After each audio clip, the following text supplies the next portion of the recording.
네, 안녕하세요. 매주 월요일 글로벌 마켓 앤 이코노미 시간입니다. 오늘 마켓 나우 시작해 보도록 하겠습니다. 뉴스팀 황숙회 부장님 함께합니다. 어서 오세요. 안녕하세요. 네, 저희 2주 전에 그 원자력 르네상스 얘기했었잖아요. 네. 그때 이미 미국 쪽에서 뉴욕 증시에서는 관련 종목들이 많이 올랐고 올해 들어서 네네.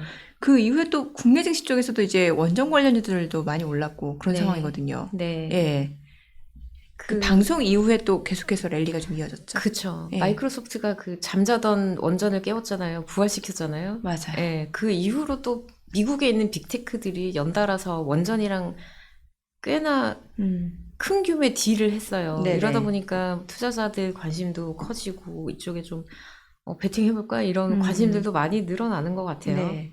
그래서 어떤 종목은 하루에 40% 오르기도 하고 그랬는데 이게 정말 실상이 있는 실체가 있는 건지 약간 앞으로- 민주식처럼 움직이더라고요. 네, 예. 그쵸. 네. 그래서 불안해 보이기도 하고 과도해 보이기도 해요, 사실. 근데 사실 이게 AI 반도체, 그러니까 AI 데이터 센터가 네. 계속해서 수요가 네. 늘어난다라고 하면 전력 소비 자체는 이제 추세적으로 늘어날 수밖에 없다는 분석 많잖아요. 그러니까 지난번에도 말씀을 드렸는데 네. 장기적으로 늘어날 거라는 전망들이 여러 기관에서 다양한 전망들을 내놓고 있어요. 네. 그걸 좀 실감나게 해드리려고 그래프를 하나 가져왔는데 네. 보시는 그래프를 보면 이건 맥킨지에서 내놓은 보고서 중에 있는 그 그래프를 가져온 건데요. 네.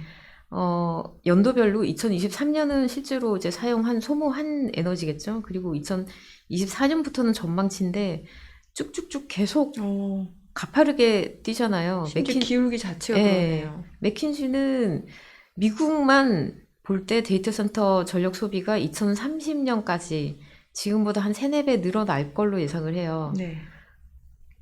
그 그래프 보시는 것처럼 꾸준히 늘어나는 시나리오를 지금 가지고 있고, 그래서 미국 전체 에너지 소모 중에 네. 데이터 센터 비중이 지금 한 3, 4% 정도 되는데 2030년에는 11에서 12% 정도, 이 정도까지 늘어날 거다, 이런 얘기를 하고 있고요. 이 그래프의 지금 아래쪽은 연도고 세로 축은 지금 단위거든요. 에너지 소모 단위인데 그 단위가 테라와트예요. 예. 자세히 보시면 테라와트 시라고 돼 있는데 이 테라와트라는 게 얼마나 어마어마한 건지 좀 이따가 말씀을 드릴게요. 그리고 네. 맥킨지 말고 국제 에너지 기구라는 기관이죠. 꽤나 그 신망 있는 에너지 기관인데, 여기서도 전망을 내놓은 거 보면은 미국 말고 전 세계적으로 볼 때 데이터 센터 전력 소비가 2026년까지 2배 늘어날 거라고 얘기를 하거든요. 얼마 안 남은 거잖아요. 그렇죠. 이제 2024년 거의 다 지나갔고 25년, 26년 2년 동안 2배가 뛸 거라는 얘기죠. 골드만삭스도 보고서를 내놨는데, 골드만 보고서에서 제가 개인적으로 흥미로웠던 거는, 우리가 구글 검색을 아니면 네이버 검색을 늘상 하잖아요. 뭐 사사로운 뭐 정보 검색부터 시작해서, 그렇죠. 일단 모르겠으면 키워보죠. 그렇죠. 검색을 하잖아요. 이거랑 구글 검색 한 건 하는 거랑 챗GPT에서 검색 한 건 하는 거랑 전력 소비가 얼마나 차이가 날까? 이거를 골드만삭스에서 한번 분석을 해봤는데 10배 차이가 난다고 해요. 골드만에서 얘기하기로는. 그만큼 데이터를 훨씬 더 많이 사용을 하고, 뭐 거대원의 모델 같은 것도 돌리고, 그리고 구글만 해도 검색을 하는 게 거의 텍스트 위주잖아요. 기사를 보거나 아니면 뭐 네이버 같은 경우에 뭐 블로그를 본다거나 이런 건데, 챗GPT는 텍스트도 보지만 이거를 뭐 이미지로 변환하거나 동영상으로 변환하거나 좀 더 기능이 많아졌잖아요. 그래서 이런 이유일 거라고 보여지는데, 아무튼 10배 차이가 난다고 합니다. 거기다가 사용은 점점 더 늘어날 걸로 보이고, 그래서 데이터 센터의 전력 소비가 장기적으로 급증할 거라고 보는 게 신빙성이 있다는 얘기죠. 그러다 보니까 이제 그렇게 원자력 르네상스 뭐 관련주들이 이렇게 랠리를 좀 이어가고 있는 상황인 것 같은데, 지난번 말씀 주셨던 이제 마이크로소프트 이후에 최근에 나온 기사 보니까는 구글하고 아마존, 근데 이거는 이제 소형 모듈 원전 SMR이라는 보도가 나왔어요. 마이크로소프트랑은 좀 다른데, 마이크로소프트는 기존의 대형 원전에다가 거래를 한 거고, 구글은 카이로스 파워라는 원전 업체가 있어요. 소형 모듈 원전을 개발하는 업체인데, 이 회사랑 계약을 했는데, 내용이 뭐냐면 카이로스가 원전을 세워서 전력을 생산하면 우리가 사줄게. 이렇게 된 거예요. 데이터 센터 돌리는데 우리가 사줄게. 네. 그래서 계약 내용을 보면은 2030년부터 본격적으로 원전 가동을 해서 소형 모듈 원전이에요. 이건 거대한 그 기존 원전이 아니고 네. SMR을 가동을 본격적으로 해서 2035년까지 6개에서 7개, 최대 7개를 건설하는데 2035년까지 다 완공을 하고 구글이 매입하는 전력은 총 500메가와트 정도 되는 걸로 이렇게 보도가 됐어요. 근데 이게 말하자면 민간 IT 업체가 네. 원전 프로젝트를 발주를 한 거잖아요. 그러네요. 네. 네. 이런 사례가 없다는 거예요. 네.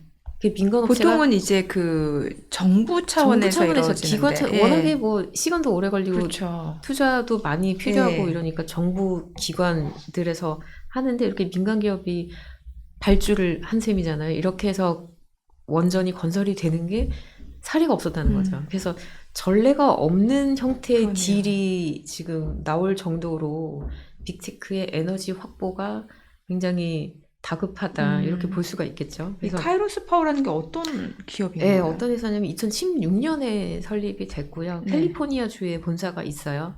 그리고 그 말씀드린 것처럼 소형 모듈 원전 SMR을 개발하고 연구하는 업체인데 특징이 원전은 가동을 하려면 냉각제가 식혀야 필요하잖아요. 되니까, 예. 그래서 대부분 물로 하잖아요. 그래서 맞아요. 냉각수라는 단어가 일반적인 용어처럼 쓰이고 그래서 보통 이제 옆에 뭐 물, 바다 옆에 예. 예, 이렇게 건설을 하잖아요. 네. 근데 이 회사는 냉각제를 물 대신에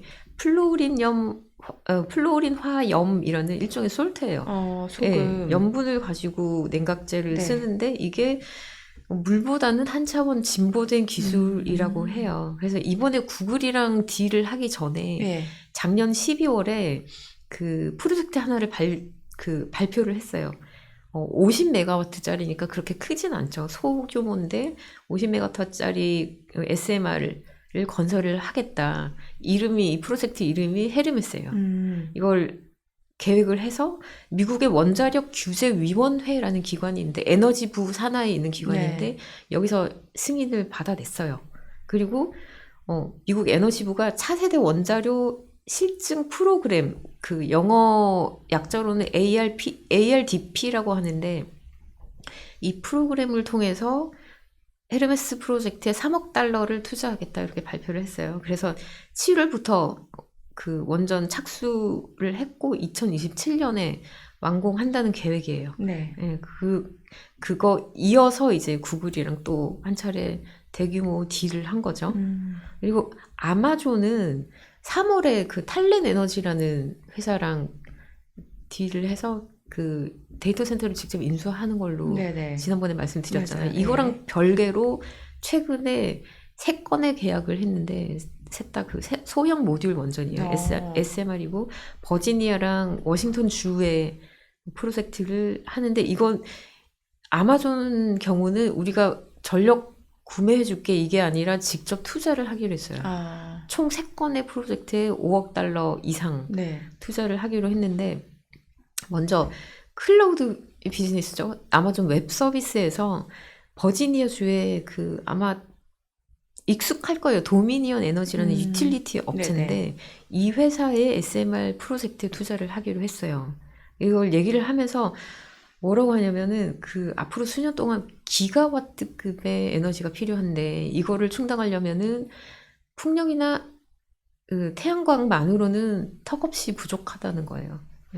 그리고 2039년까지는 5기가와트의 에너지를 확보해야 된다 이런 네. 얘기를 하면서 투자 그 계획을 발표를 했고요. 도미니언 에너지라는 이 회사를 선택을 한 거는 입지가 좀 크게 작용하지 않았겠냐 이런 얘기를 해요. 네. 이 회사가 버지니아 주에 본사를 두고 있는데 네. 물론 그 버지니아 주 이외에 총 13개 주에서 그 에너지 발전소를 가지고 있고 공급을 하고 있어요. 근데 버지니아 쪽 비즈니스가 크죠. 근데 이 지역이 어떤 데냐면 미국 전체 데이터 센터의 절반가량이 집중되어 있는 곳이에요. 버지니아 주가요. 네, 여기에 데이터 센터 엘리라고 불리는 지역이 있는데 네.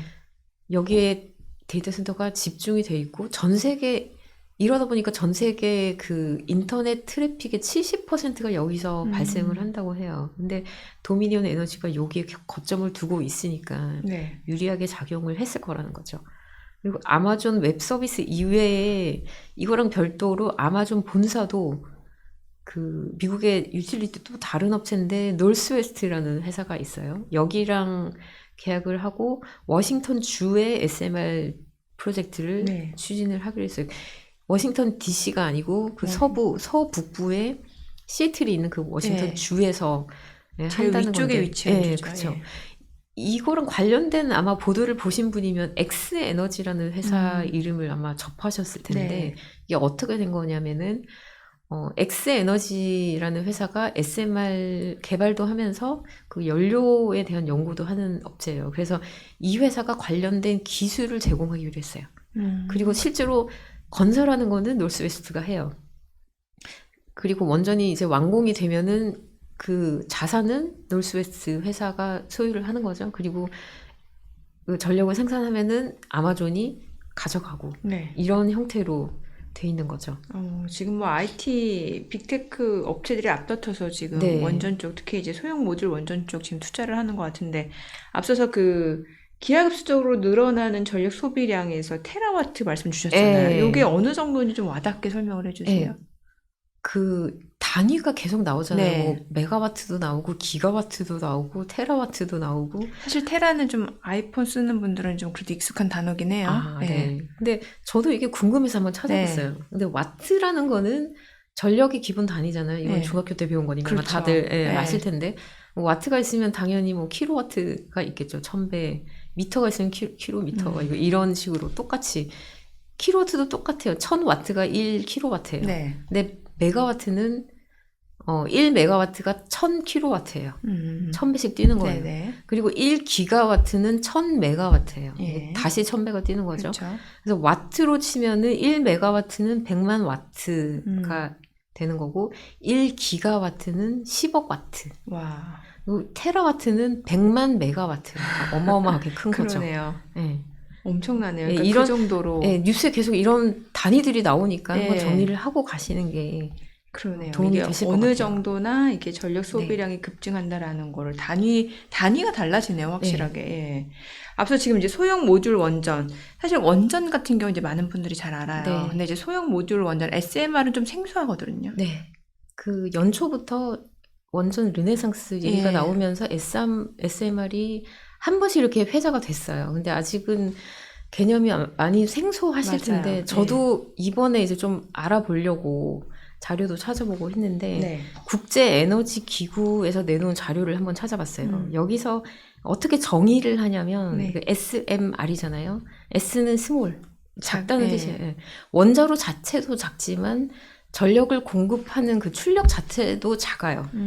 기존의 그 대형 원전이 생산하는 전력이 한 1000에서 1500 메가와트가 된다고 해요. 근데 소형으로 분류가 되려면 그 전력 생산량이 300 메가와트 이하여야 된다고 해요. 이게 기준이 이렇게 정해져 있는 거죠. 네. 그래서 기존의 대형 원전보다 한 3분의 1에서 5분의 1 정도 크기라고 보시면 되고요. 그리고 중간에 M은 모듈러라는 예. 단어의 그 약자인데, 모듈이라는 게 뭐 모듈 주택도 있고, 모듈 소파도 있고, 맞아요. 그 뭐 뗐다 붙였다 하면서 조립하고 원하는 이런 데 가서 조립하고. 예, 그런 의미로 쓰이는 거잖아요. 예. 원자로에서도 이 원자로를 구성하는 시스템이나 뭐 부품 장치들이 많잖아요. 그렇죠. 이거를 각 생산 시설에서 이걸 만든 다음에 원자로를 건설하려는 곳에 가지고 와서 거기서 조립해서 예, 설치를 할 수 있다는 뜻이에요. 그렇게 하니까 좀 이해가 예, 쉽네요. 예. 그리고 특징적인 게 뭐 증기 발생기나 냉각제 펌프나 가압기나 이런 여러 가지 시스템이 있는데 이게 일체형이라고 해요. 예. 이런 특징이 있고, 그 마지막으로 R은 리액터, 원자로라는 뜻이죠. 근데 기존의 대형 원전이 아니고 지금 빅테크부터 시작해서 정부도 지금 소형 모듈 원전에 투자를 하려고 적극적으로 하고 있는 상황이에요. 근데 뭔가 그 원자로 입지에 있어서 좀 예. 제한이 덜할 것 같다는 생각이 들어요. 맞아요. 예. 네, 맞아요. 예. 크기가 작다 보니까. 예. 작다 보니까 기존의 대형 원전이 들어설 수 없는 곳에도 이거는 설치가 가능한 거예요. 그러니까 전력 수요자 입장에서는 그만큼 선택지가 확대되는 그렇죠. 거죠. 넓어지는 셈이죠.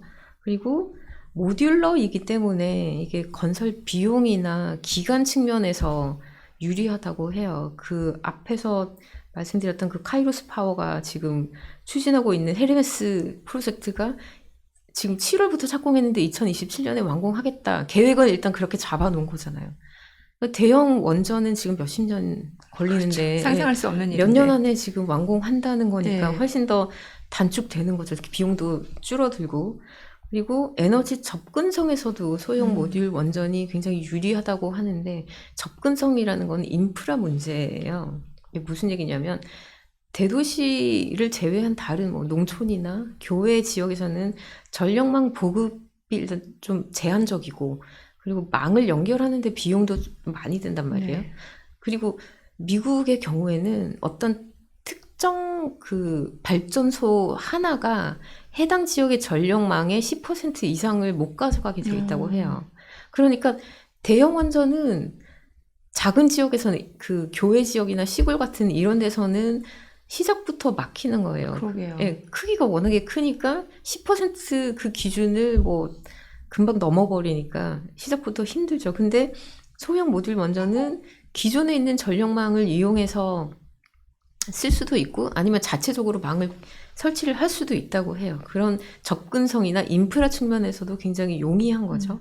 그리고 안전성도 사실 그 원전이 지난번에 화석 완료하고 비교할 때 그 온실가스 배출이 한 2% 정도 된다고 말씀드렸잖아요. 네. 깨끗하기는 한데 이게 한번 사고 나면 예. 방사능 유출. 그 원전 사고가 뭐 흔하게 발생하는 건 아니지만 한 번 발생하면 대형이죠, 대형. 대형 참사로 예. 이어지잖아요. 그래서 좀 무서워하고 꺼려하고 이러는 건데 소형 모듈 원전은 이게 국제에너지기구의 의견이에요. 네. 소형 모듈 원전은 규모가 작다 보니까 사고가 혹시 발생하더라도 방사능 누출을 크게 좀 규모가 작으니까. 제한할 수 있다. 네. 예, 이런 얘기를 해요. 그리고 원료 소모 측면에서도 그 원전을 가동하려면 핵 연료가 필요하잖아요. 그 우라늄인가요? 예. 네. 이거를 핵 연료를 대형 원전 같은 경우에는 1년이나 2년 주기로 이거 교체를 해야 돼요. 네. 근데 소형 원전 경우에는 이게 3년에서 7년마다 한 번씩 교체를 하면 된다고 해요. 네. 그리고 경우에 따라서는 이게 개념의 단계긴 하지만 30년 동안 교체 없이 가동할 수 있는 이런 설계도 지금 나와 있다고 해요. 그래서 예, 에너지 소모 측면에서도 유리하다는 거죠. 생각보다 장점이 굉장히 많은데 그럼 전 세계적으로 지금 소형 모듈 원전 SMR이 몇 개나 돼요? 네, 몇 개나 되는지 궁금하죠. 네. 저도 궁금했는데 찾아봤더니 딱 3개가 있다고 해요. 아, 지금 실제로 이제 가동되는 가동을 하고 있는 게 상업적인 건 아니고 일단 가동을 하고 있는 게 3개가 3개 국가에서 지금 네. 움직이고 있는데 네, 어디 미국은 아니에요. 어디에 있어요? 네, 하나가 러시아에 있고요.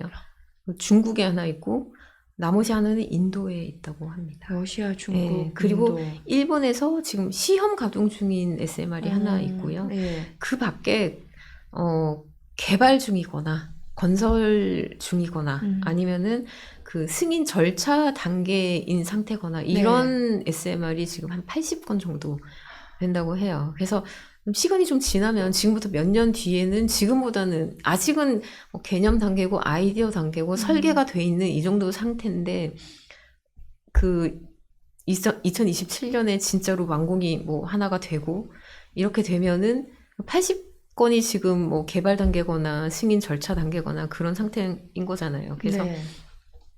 앞으로 몇 년 지나고 난 다음에는 이게 좀 더 이제 아직은 지금보다는 태동기 예, 느낌인데요. 예, 아직은 태동기인데 네.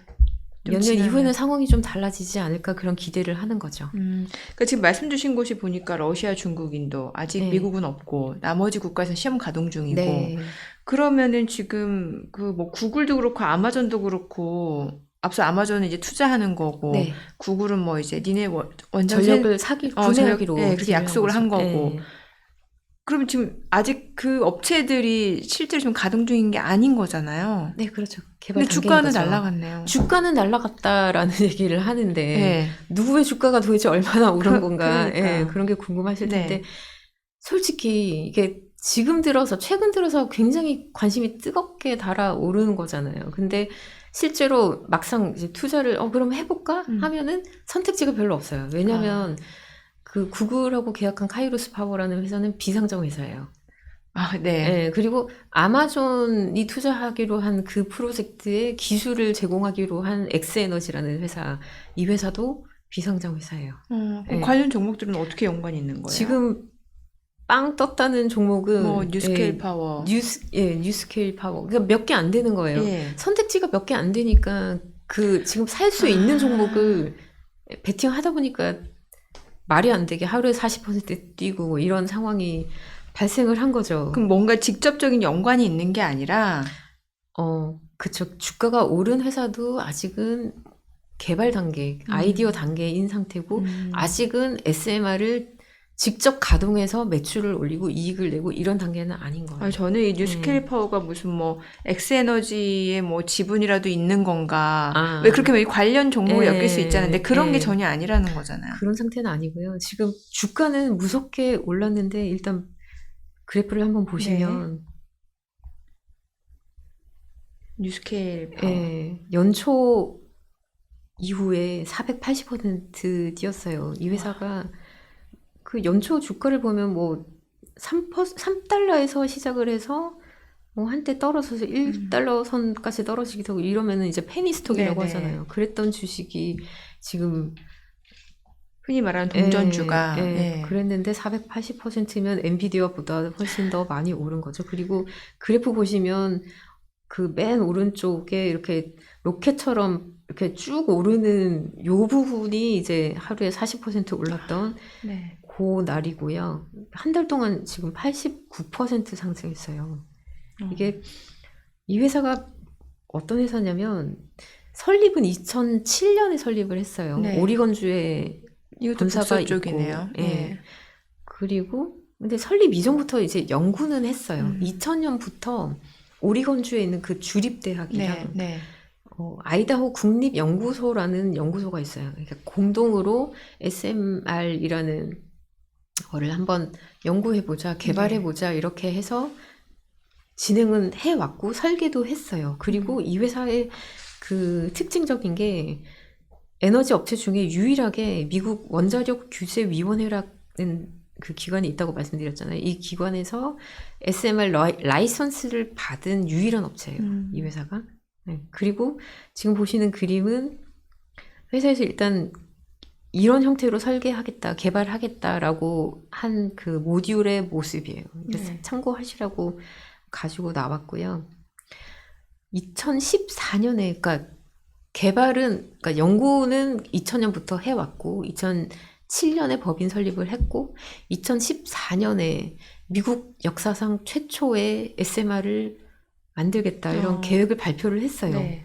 만들어서 아이다호 국립연구소 안에다가 설치를 하겠다. 이렇게 해서 수년 동안 추진을 했어요. 그랬는데 매끄럽지가 않았던 게 하다 보니까 뭐 기술 개념 단계, 아이디어 단계에서는 이렇게 개발하면 될 것 같았는데 실상 해보니까 잘 안 되는 부분도 있었고 그러다 보니까 같이 개발하겠다, 투자하겠다 했던 뭐 기관이나 업체에서 발을 빼는 상황도 발생했고 그러다가 이제 작년에 최종적으로 이걸 중단한다고 발표를 했는데 이게 왜 그랬냐면 팬데믹 이후에 원자재 가격이 굉장히 많이 올랐잖아요. 그리고 지금은 뭐 9월에 연준이 금리를 내렸지만 그 이전에 굉장히 큰 폭으로 금리를 올렸잖아요. 이자 비용 부담이 굉장히 높아졌잖아요. 이러다 보니까 원래 예산이 한 50억 달러 정도로 잡혔었는데 하다 보니까 이대로 가면 90억 달러까지 늘어나겠다 이런 결론이 난 거예요. 지금은 뭐 구글이나 아마존 같은 빅테크에서 SMR 투자도 하고 딜도 하고 이렇게 하지만 작년만 해도 그냥 막연한 기대였지 이게 실상이 없었단 말이에요. 이러다 보니까 예산은 2배 가까이 뛰게 생겼는데 이거 만들면은 매출이 발생할까? 이러다 보니까 이제 중단을 하기로 결정을 했던 거죠. 그러면은 이 회사가 어쨌거나 상장은 돼 있는 회사고 주가는 지금 사상 최고치 기록을 했단 말이에요. 그럼 이게 아직은 건설 못한, 그러니까 SMR 소형 모듈 원전 이게 아직 가동이 안 되고 있는 안 가지고 있어요, 지금. 안 가지고 있고 그냥 계획만 원대하게 가지고 있어요. 낮은 비용으로 네. 안전한 원전을 지금으로서는 불가능한 지역에다가 세워보겠다 이런 원대한 계획만 가지고 있지 실제로 SMR을 만들지도 못했고 당연히 관련한 매출도 안 가지고 있죠. 근데 이 회사가 뭔가 매출을 올리기는 해야 되는 거잖아요. 지금 상장이 돼 있는 회사고 예, 주가도 빵 떴고 그래서 보니까 매출이 발생하기는 했어요. 2021년에 286만 달러 매출을 냈고 작년에는 연간 매출이 2281만 달러. 네, 그리고 올해 2분기에는 97만 달러밖에 안 됐는데 이게 작년 연간 매출을 4분의 1씩 이렇게 나눠보면 500만 달러 이상 나와야 되는데 대폭 줄어든 거죠. 이게 왜 이런가 봤더니 미국의 그 건설 엔지니어링 업체 중에 플로르라는 회사가 있어요. 이 회사가 뉴스케일의 대주주면서 그 매출을 절대적으로 의존하는, 그러니까 이 회사에서 매출을 주는 거예요. 플로르가 수직 계열인 거예요? 그런 셈인 게 플로르가 건설 엔지니어링 업체잖아요. 네네. 그러니까 뉴스케일이 가지고 있는 어떤 뭐 엔지니어링 기술이라든지 뭐 설계 능력이라든지 이런 걸 제공해주고 매출을 발생시킨 거죠. 네. 그랬는데 그러니까 전체 매출액에서 플로르가 차지하는 게 70%가 넘어요. 그러니까 거의 전적으로 의지를 하는 거죠. 의존하고 있는데 이런 경우에 문제가 되는 게 이 회사에서 발주를 안 주면 손가락 빨고 있어야 되는 그렇죠. 거잖아요. 예. 실제로 그래서 2분기에 매출이 확 줄어든 게 그런 상황이 아닌가 생각이 들고, 그런데도 주가가 오른 거는 연초부터 이제 완전 르네상스 얘기가 나오면서 기대감으로 오른 거고, 그리고 그 최근에 한두 달 사이에 그 숏 포지션 청산이 많이 됐어요. 네. 주가 하락이 베팅하는 포지션이 청산이 되면은 주가를 좀 이렇게 띄우는 그런 효과를 낸단 말이에요. 공매도 했던 건 그러니까 다시 그런 효과도 주가 띄우는데 좀 일조하지 않았나 이런 생각이 쪼커버링까지도 들고. 수급적으로. 그리고 이 회사를 좀 긍정적으로 보려는 투자자들은 그래도 유일하게 라이선스 가지고 있잖아 이런 얘기를 하는데 이게 전부가 아닌 게, 그 라이선스 가지고 있다고 다 그 원자로 건설을 할 수가 있는 게 아니에요. 그거에다가 표준 설계 인가라는 게 있는데 이 인가를 받아야 돼요. 근데 인가를 지금 어쨌거나 설계도는 가지고 있는 거잖아요. 이 인가를 받는 게 내년 중반으로 예정이 돼 있어요. 내년 중반에 이 인가를 받거나 아니면 탈락이 되거나 지금 결정이 나는 건데, 어쨌거나 그때까지는 SMR을 실제로 만들지도 못하고 그걸로 매출을 내지도 못하는 거죠. 그래서 이게 SMR의 뭐 아직은 지금 말씀하신 것처럼 태동하는 단계이고 길게 볼 때 가능성이 있다고 보더라도 이 회사가 그 시장을 주도할 건가, 이건 또 다른 문제라는 거죠. 구글이 아마 여러 업체를 놓고 판단을 했을 텐데 뉴스케일을 선택하지는 않았잖아요. 그만한 이유가 있지 않을까, 이런 부분도 좀 고려를 하셔야 될 것 같고요. 그리고 똑같이 주가가 최근에 많이 뛴 게 오클로라는 회사가 있어요. 이 회사는 샘 알트만이라고 오픈 AI 대표잖아요. 알트만이 투자한 회사예요. 2014년부터 투자를 했고, 캐시우드 유명한 투자자예요. 월가의 그 성장주 아이콘 이렇게 불리는 투자자인데, 그 캐시우드도 7월 중순 이후에 한 200만 달러 투자를 한 걸로 보도가 됐어요. 근데 이분이 뭐 운용하는 전체 자산 중에 200만 달러면은 큰 규모는 아니에요, 사실. 그 아크 인베스트먼트에서. 그렇죠. 아크에서 200만 달러면 크지는 않은데 일단 성장 가능성은 있어 보이니까 뭐 말하자면 그냥 침 발라 놓은 이런 상태라고 볼 수 있을 것 같아요. 이 회사도 뭔가를 개발은 하고 있어요, SMR을. 그 미국 에너지부가 원전 승인을 할 때 크게 4가지 절차를 거쳐서 승인을 하는데, 그 안전 설계 전략 승인이라는 게 있어요. 이게 첫 번째고, 두 번째가 얘기가 좀 그 용어가 긴데 설비의 개념적 안전 설계 보고서라는 거를 작성해서 제출을 해요. 그러면 이걸 승인하거나 아니면 뭐 보완하라고 하거나 탈락을 하거나 이렇게 결정이 되겠죠. 그리고 세 번째가 착공 전에 예비 문서화된 안전 분석이라는 단계가 있어요. 그리고 마지막으로 완전 운영 전에, 운영 개시 전에 문서화된 안전 분석까지 이렇게 4단계로 나뉘는데 지금 오클로는 첫 번째, 두 번째 단계는 그 통과를 했어요. 그리고 세 번째, 네 번째 단계를 남겨놓고 있는 상태고, 그래서 올바른 방향으로 가고는 있는데 어쨌거나 최종 승인까지 가서 실제 그 SMR 건설까지 가는 데는 시간이 꽤나 걸릴 거라고 예상이 되고요. 근데도 어쨌거나 이 회사도 2027년을 목표로 완공하고 상용화까지 다 하겠다 이런 네. 계획을 발표는 해둔 상태예요. 지켜봐야 될 문제고요.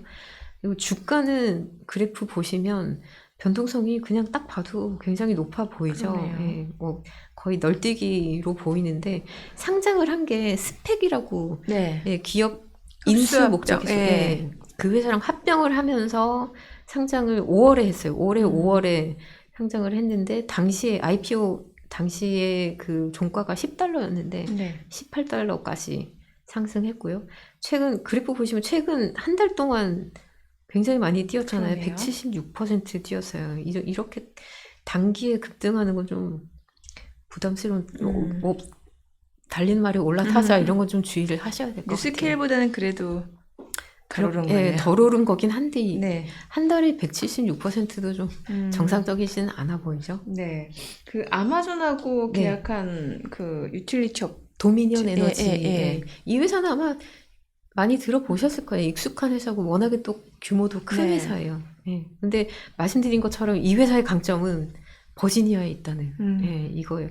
버지니아가 데이터 센터 시장에서 얼마나 대단한지 그 위상이 얼마나 엄청난지 보여드리려고 실감나게 해드리려고 네. 그래프를 하나 찾아왔는데 보시면 왼쪽에 있는 부분이 그래프 보이시죠? 네. 왼쪽이 미국 시장의 현황이고요. 오른쪽이 글로벌 시장이에요.